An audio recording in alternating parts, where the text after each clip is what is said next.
Hi everybody, if you eat really healthy but you still have gut issues, I'm going to share with you 5 different mistakes that you could be making that are preventing you from healing your gut. So the first mistake is going to be not getting enough nutrients in. Eating clean, whole foods does not necessarily mean you're getting all your nutrients in. Now, I made this mistake. Technically, I was vegan and vegetarian when I had my gut issues, so that played a huge role. But anyway, my focus was on eating lots of veggies and whole grains and whole foods and cooking everything from scratch and not eating processed food. So most people think that's a healthy diet, that should help you heal your gut. And that's what I thought, and I was really frustrated that I wasn't healing. And then I started to learn that protein and animal foods were important, and I introduced meat back into my diet again, and it did make a big difference, but I still didn't fully understand how to get all my nutrients in. And I see this a lot. People are eating maybe steak and chicken and veggies and fruits and things like that, and they're all like pretty clean whole foods. It's not processed food, it's not junky, but they're still not nourishing their body to the fullest content. So basically, how you nourish your body is, first, I recommend that you eat nose to tail. So if you're not familiar with nose to tail eating, it's just like what it sounds. You eat as much of the animal as possible from the nose to the tail. Now, you don't literally have to eat the nose or the tail, although I do really like oxtail. You want to eat a lot of different parts because different parts of the animal are rich in different nutrients. So organ meats, for example, are one of the most nourishing, gut-friendly, healthy foods you can include. So somebody that's already eating healthy likely isn't eating organ meats, and organ meats are really important. It's really hard to get enough vitamin A in your diet without eating liver. It can even be hard to get enough copper without eating liver. And there's just a lot of nutrients, zinc and oh my God, so many B vitamins and just so many nutrients. Choline and folate are really high in liver, and that's another one that egg yolks have it, but there's not a lot of other great sources. So it's really hard to get all your nutrients in without eating the organ meats. Also, most people will eat muscle meat. They'll go get boneless, skinless chicken breast and steaks, and they'll eat the muscle meat, but they won't eat those funkier cuts that take a little more care when you're preparing. You know, if you get a rump roast or a brisket or something like that, you can't just plop it on the grill for 10, 15 minutes and then eat it. It'll be really tough and hard to eat. So those cuts that are tougher, that have more collagen and connective tissue in them, which is what makes them tougher, those are so beneficial because we often hear about incomplete proteins and complete proteins, and how plant proteins are incomplete. They don't have all their amino acids, and how animal proteins are complete proteins. They have all of their amino acids in them. But if you just eat the muscle meat, you're actually not going to balance your amino acids enough. You're not going to get enough of the really anti-inflammatory amino acids like glycine that are rich in collagen and bone broth and things like that. So a lot of people are missing this component, which is essential for healing your gut, because you need a lot of collagen and glycine and the nutrients that are in connective tissues to heal and seal your gut lining. It promotes strong stomach acid. It promotes regular bowel movements. It's healing. It's anti-inflammatory. It helps with so much for gut healing. So a lot of people are missing this too. So that's where nose to tail is so powerful. If you focus on eating the whole animal, a really, really easy way to do this is to buy a whole chicken. I just bought a whole chicken today. And what I will do is I will cook the chicken. I'll eat all the meat. I'll save all the bones. I'll make bone broth with the bones. It comes with the neck. I'll throw that in my bone broth. And then for the organ meats that come in the inside, I just mince them up and throw them in whatever I'm cooking. So that is a great way to eat nose to tail. You really want to think about eating the same portions that you would if you were to go hunt an animal, collect all of the meat and bones from it, and use all of that. It's excellent for balancing your nutrient intake. Now, it is not the end all be all. Just eating nose to tail is not going to fully balance your nutrient intake. There's some more things that you have to be aware of, like vitamin C, for example. Unless you're eating adrenal glands, you're probably not getting enough vitamin C from nose to tail animal foods, because adrenal glands are really the only one that are high in vitamin C. So eating seasonal, very fresh fruits and veggies and bell peppers are a great source for vitamin C. Magnesium can be a little harder to get in.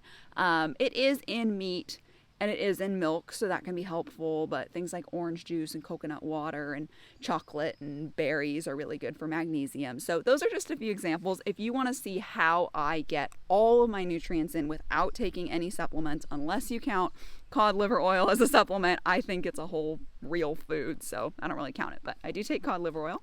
But other than that, I don't take any supplements. So if you want to see how I get all my nutrients in, I'll link a video I did that goes through every single vitamin and mineral and how I get each one in, so you can see a little bit more what I mean here. But basically, nose to tail eating is the start, eating ancestrally, preparing your foods properly. So if you are having whole grains, you might think, oh, those are fine, they're a whole food, they're not processed, but they're really hard on your digestive tract. They're really high in anti-nutrients like lectins and phytic acid and things like that, that basically make it really hard for your body to break it down and digest it.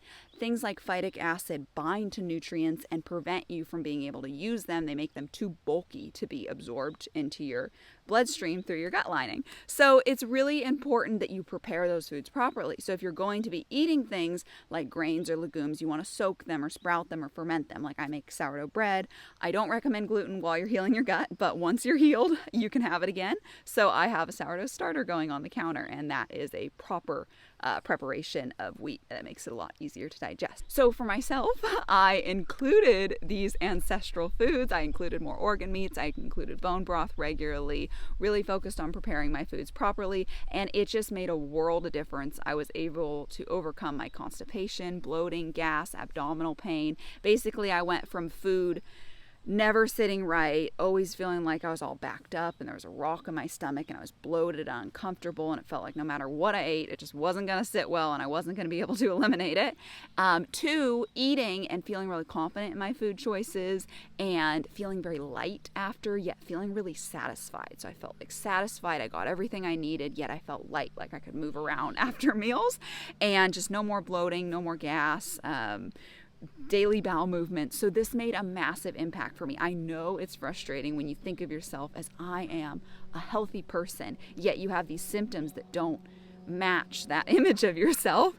It's really hard, but the thing is, you probably do a ton of really healthy things that are awesome for you, and you just need to tweak some more things in order to really overcome your gut issues and be really healthy. So also just one last thing I want to touch on this first mistake of not getting enough nutrients in. When it comes to healing your gut, there's a lot of focus on what to cut out, which is important. It is very important, and I'm going to talk about that in the next step, so I'll wait on that. But it's really important to cut out the foods that are going to harm your gut further, that aren't working for you right now.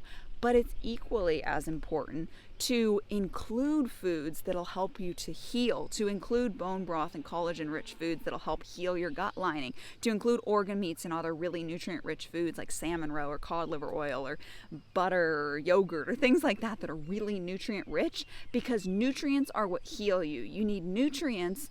They're like the building blocks that come to the build site of your gut lining, and they're there to repair everything. They're like the builders and the supplies in one. So they come, and the nutrients are what heal your gut lining and really make everything work well again. So don't forget that part.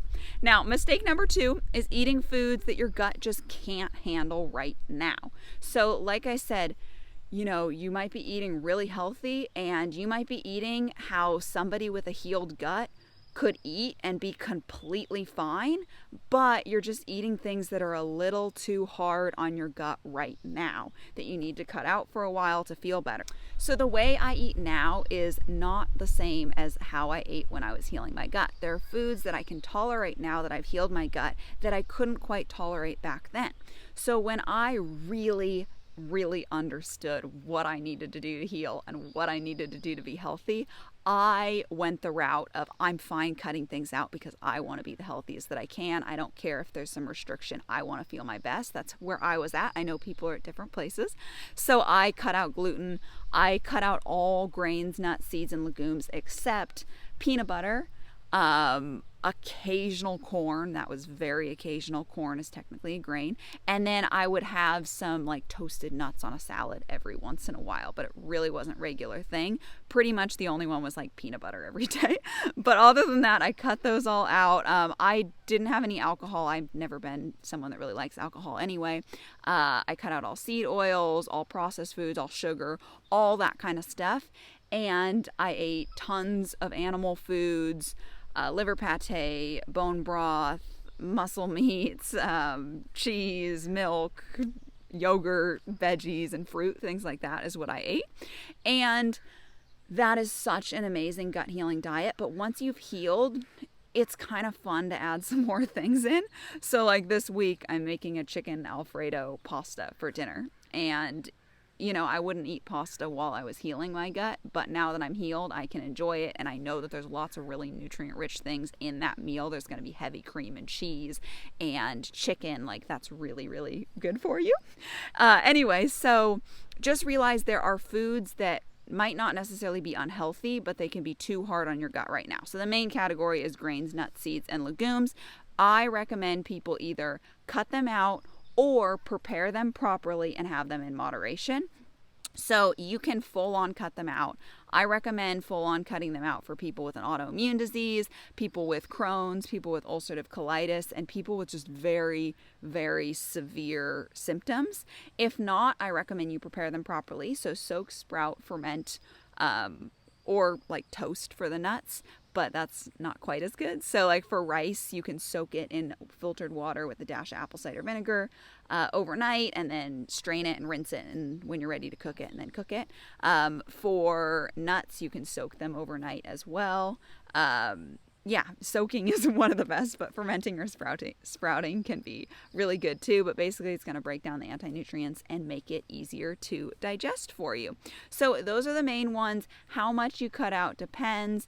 Most of the people I work with will have like just a little. They'll kind of pick their favorites, prepare them properly, and not have more than like 1 or 2 servings a day. Even less is better. Another thing is dairy is incredibly nutritious. It's amazing for you, but some people can't handle it when healing their gut. I was someone who can handle dairy fine, which is great because I love dairy. But some people can't tolerate it right away. So if dairy's not working well for you, this is more common in people with leaky gut and autoimmune diseases, but it can happen with other gut issues too. You might need to cut it out for a little bit. Remember, the quality of dairy matters a lot. I have a video that goes over dairy, so if you want to know like what dairy is better for you, when to have dairy and when not, I'll link that up above and down below. Another thing is you might have developed very specific food intolerances, and you might need to avoid those foods. I had a client once who used to get diarrhea like clockwork every time she had eggs, and she had to cut out eggs for a while. And then eventually, she healed her gut and she got really, really good quality eggs to start, and she specifically made sure that they were soy-free eggs, and then she was able to introduce them again. So eggs are such a nutritious food, and if you can tolerate them, I recommend everyone gets at least 2 eggs every day. They're so nutritious. But if you can't handle it right now, you might need to take a break from it. So any food like that you notice like a very, very clear reaction, I don't want you to go like chasing every little thing and go like, oh, I kind of felt a little bad after eating blueberries one time, but another time it was okay, so I'm not sure. Like, don't do that. If it's something that you clearly get a reaction to every time, cut it out for a while, but you don't need to micromanage like exactly what foods you're sensitive. Just focus on really eating gut healthy, nourishing foods and avoiding the gut harming foods. Also, some people need to cut out all sugars, starches, and fruits to heal, or like really minimize them. This is not everyone. What I recommend people start with is cutting out sugar and cutting out all artificial sweeteners. If they want a little something sweet, then honey is fine. A little maple syrup is fine, but don't go crazy. Also, if you're getting like 80% dark chocolate and it's really clean, has a little sugar, like that can be fine too. But I do recommend everyone, for the most part, cuts out sugar. And then if you if you're not healing on that, or you just want to be like super thorough and careful right from the get-go, then cut back on or cut out your starches and fruit for a while. This is just going to depend on your microbiome. Some people can heal just fine eating fruits and squashes and potatoes and things like that, where others really do need to cut it back. I find most people can heal eating some, but just be aware, people are different. Those are healthy foods. Fruits and squashes and potatoes are healthy, but they might not be the right fit for you at this time. Also, you really can't tolerate like treats and cheats and things like this right now. I know it's hard to be strict with a gut healing diet for a long time, especially if it's been years and you've been kind of hopping from different one to different one, and you have this theme of like, okay, it's time to recommit, and then you go into something really restrictive. And if you've done that several times, it can start to feel like, all right, but is this even going to work? Because it hasn't even worked in the past. And make sure you're doing something different. If what you did in the past didn't work, this time it needs to be different, and you need to address gaps that were missing before. So hopefully this video is showing you some of those gaps that you've probably been missing before. And you can always get more help if you want more help going through this. I offer nutrition coaching. I'd be happy to help you if you want help. I have info down below if you're interested in that. But anyway, you're just not going to be able to handle those treats right now. So it is important to be strict and realize that you can heal even if you've done things in the past that haven't worked yet. It is completely possible to heal. And if you're willing to be stricter right now, you will reap the rewards later. You will be able to get a treat. Last week, I wanted a chocolate croissant. I had a dream about a chocolate croissant and I really wanted one, and I got one and it sat totally fine. Now I ate it with eggs and meat and like my breakfast. I had protein with it, but my point is like I can just tolerate that now and it's totally fine, and I got to have my little treat and I enjoyed it, and now I probably won't need one for a really, really long time. But anyway, like you can get to that place, but in order to get to that place where your treats aren't causing flares, aren't worsening your gut issues, you really do have to be very consistent right now. And just think of this as you're building your resilience. Your gut is not very resilient right now because it's damaged, but when you heal it, you'll build the resilience and the ability to tolerate so much more. All right, mistake number 3 is not focusing on how you eat. What you eat gets so much focus, but how you eat is really important. So some things I mean by this are meal timing. For a lot of people with gut issues, having a few hours in the morning before you eat, depending on what time you wake up, and a few hours after dinner of not eating before you go to bed can be really, really, really helpful. That was huge for me. I've got a lot more flexibility with that now that I'm healed, but eating too early or late used to sit like a rock in my stomach and not work well. Now, this is going to vary. If you are someone with a really slow metabolism, if you have hyperthyroidism, if you have issues like that, then eating a little more frequently, eating earlier when you wake up, eating closer to going to bed is going to be really helpful for you. So you just have to balance out what you're dealing with and what's going to be better for you. But note, if you don't have thyroid issues and metabolism issues, most of the time having some time in the morning before you eat is going to be great. For example, I wake up at 7 and I eat around 7 and I eat around 9 or 10. So that works really, really well for me. Also, meal spacing. So I like people to have 3 hours between their meals. So that means when you finish eating one meal and drinking any drinks that are part of your meal, when you're done, that starts the clock till you eat your next meal. The reason for this is it takes about 3 hours for your stomach to digest one meal and bring all that food down into your small intestine. And you don't want to be mixing like half digested food with food that hasn't been digested at all in your stomach. It just kind of slows everything down, especially if you have acid reflux, because if your stomach digestion is slowed down and things have to be churning in there longer, you're going to be a lot more susceptible to that little sphincter, the esophageal sphincter, the little door between your stomach and esophagus, opening up and letting food and stomach acid up. So it's really important that you do space your meals by 3 hours. This will allow you to actually get hungry for your next meal. And it just, trust me, it feels a lot better. Try it if you haven't tried it, and you'll see how much better you feel. It might take a little bit to get used to, but once you're doing it consistently, it feels a lot better. Another thing is you really need to chew your food thoroughly.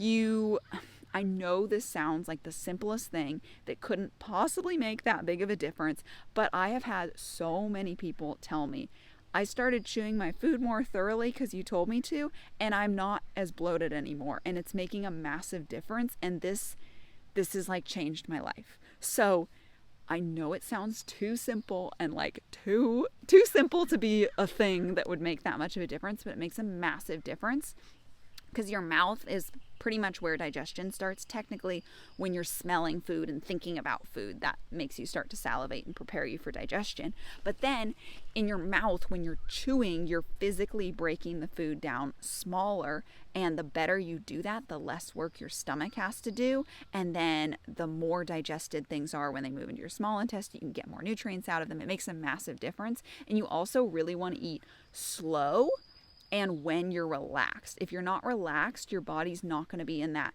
parasympathetic digest state, and it's not going to release the digestive enzymes and saliva and things like that that you need to break down your food. So you really want to be relaxed. You really want to eat slow, and you really want to chew your food thoroughly. In the past, I had a client that I told her to like put her fork down between eating because she used to shovel food really fast, and that worked really, really well for her because she wasn't like eating and then having the next bite like right there ready to eat, and then like eating and then having the next bite like and shoveling food down, and that really helped her to relax. So that is a tip you can try if you want. I also like stopping before meals and taking a few deep breaths to really be like, okay, it's time to relax. It's time to eat my meal. I'm not doing anything else right now. I'm just focusing on my meal, and that makes a massive difference. Okay, mistake number 4 is not detoxing. So, you might be focused so much on food that you're missing other root causes of gut issues. Eating healthy is so important for healing your gut, but a major root cause of gut issues is toxin overload. If you're not familiar with this already, there are a lot of environmental toxins, so toxins that we're exposed to in the environment nowadays, and they have some pretty gnarly effects. Almost everyone causes cancer.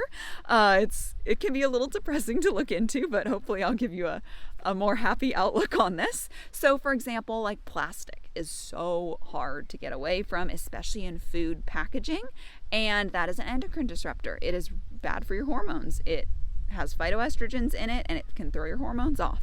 And let's see what else is there. Tap water. If you have gone to the EWG website, that's the Environmental Working Group, you can just go to ewg.org and put in your zip code and looked up your water quality report. It is depressing.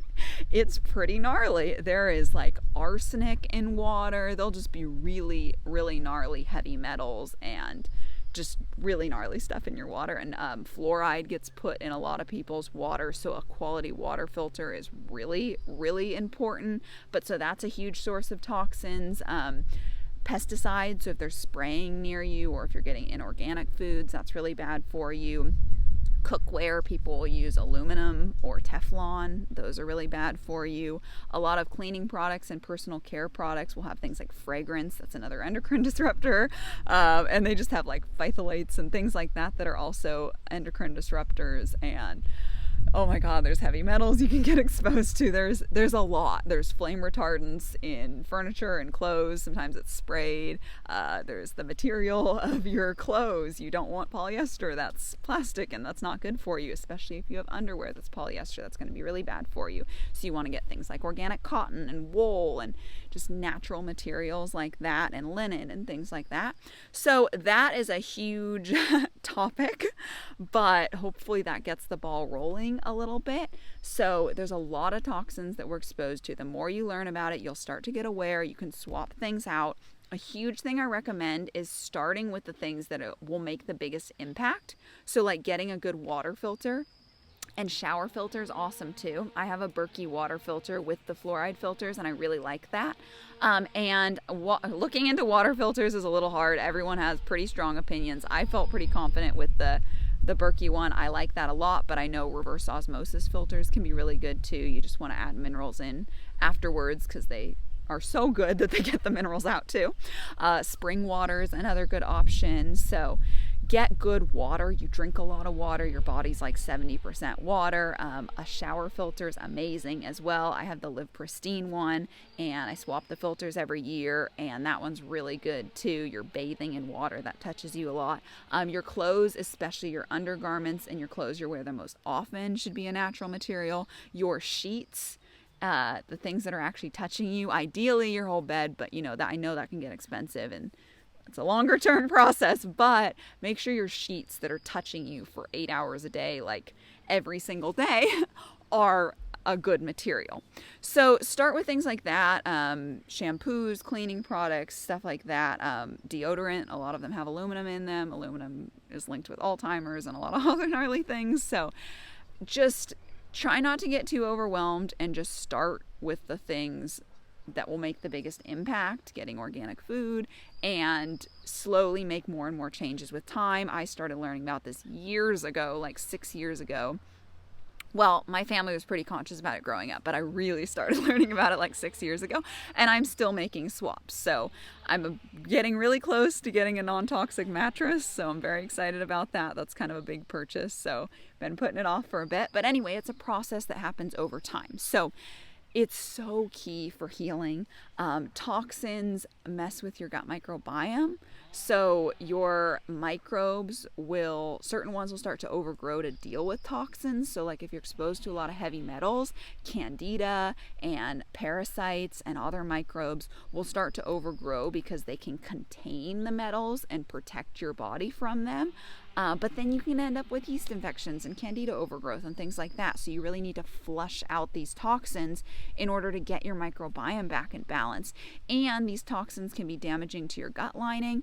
And if you have leaky gut and they're getting into your bloodstream, they can actually store in different tissues in your body, and that can lead to an autoimmune disease. So if you have something like rheumatoid arthritis, you probably have toxins stored in your joints and connective tissues, and your body is attacking the tissue because it's trying to get rid of the toxins that are stored in there. So if you have an autoimmune disease, you need to seal and heal leaky gut, and you need to detox and flush out those toxins and cut off toxin exposure, because that is a huge root cause there. So this is not a video all about toxins. I have videos all about toxins. So if you want to learn like how to detox the right way, I will link a video up above and down below. In short, your body detoxes kind of like a funnel, where your cells dump their toxins into your organs and tissues, which dump their toxins into your lymphatic system, which dump their toxins into your liver, which dumps the toxins through the common bile duct into your digestive tract, and they come out your colon. That's the majority of detox. Some also happens in your lungs and your kidneys and your skin as well. But that's the majority of detox. So in order to flush toxins out, you want to start with your colon, make sure you're having daily complete bowel movements, and then you want to move on to your liver and make sure your bile is flowing adequately, and then move on to your lymphatic system and so on. So it's important you detox the right way, because if your detox pathways aren't open, you could end up upsurfacing toxins that were stored safer in your body, and they can upsurface, and if they can't get out, they'll make you really sick. So you do want to detox the right way, but just realize this is a really big missing piece for a lot of people on their gut healing journey. Heavy metal toxicity can end up being a huge root cause that you haven't quite gotten to yet. So I just wanted to touch on this because healthy eating, nourishing eating is so important for healing, but it's not the only thing. And sometimes I work with people that are eating amazing, and I actually don't have a lot of suggestions or tweaks for them. I always have some, but some people are just eating so great, and that's not the area they need help with. They need help with the detoxing. They need help with the mindset and managing stress. They need help with digestive support. They need help with something else that's a little more specific. So detoxing is huge. Mistake number 5 is not focusing on other root causes. So I was already starting to get at this, but everyone's healing journey is so different. And that's why I really like listening to lots of people's healing journeys, and I recommend you do too, because different people have different missing pieces, and working with lots of people, I've seen how each person's healing journey looks different and what really worked for one person. And the more you have that, the more kind of things you have to try out to see what's going to resonate with you, what your missing pieces are. So I really covered the biggest ones. These are the foundations I go over with my clients, but there are some other things that can be contributing. You know, someone with acid reflux or gastritis, nausea, someone that doesn't like to eat protein and fat probably has low stomach acid, and that's something to be worked on specifically. Somebody that has pain in their upper right quadrant and has pale greasy stools and has stones and sludge, has really sluggish bile flow, and they need to do certain things to increase that. A lot of people are really stressed and have trouble regulating their nervous system, and that's keeping them from healing.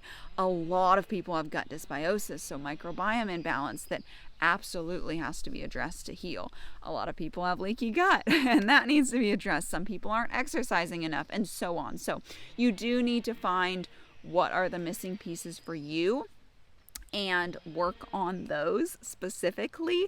And if you're unsure how to do that and you want some help, I do offer coaching. I'm a certified nutrition coach and I specialize in gut health. So I help people to overcome their chronic gut issues at the root using principles like ancestral nutrition and other holistic health principles. And I offer a program called Ancestral Gut Healing, where I work with you one-on-one and help you come up with a personalized strategy to heal your specific gut issues at the root. And we go over things like I talked about this in this video, but a lot more in depth, and I help you realize what's going to work for you specifically. Anyways, if you're interested in that, I'll have a link down below where you can book a call with me to hear more about what I offer, and we can see if it's a good fit to work together. So if you're interested in that, I would love to talk with you. And then if you're not quite ready for that, but you do want kind of a little bit more help, I do have a free training that goes over how to heal your gut and get your digestive system working like an efficient, reliable machine, so that every time you eat, you digest your food well, you feel light, you feel satisfied, you have bowel movements every day like clockwork that are complete and effortless, and just everything's working so right that you don't have to think about it. So if you want just a free resource that goes a little bit more in depth than my YouTube videos, I'll have a link down below where you can get that free training. And yeah, thank you so much for watching. I really hope that you enjoyed this and benefited from it. If you want more info on healing your gut naturally with an ancestral Weston A. Price style diet and really holistic principles like detoxing and getting outside and things like that, consider subscribing, because that's what I talk about here on my channel. And if you want to see that video I mentioned earlier about how I personally get all of my nutrients in without taking supplements, unless you count cod liver oil, then I will link that on the screen so you can check it out. Thank you again.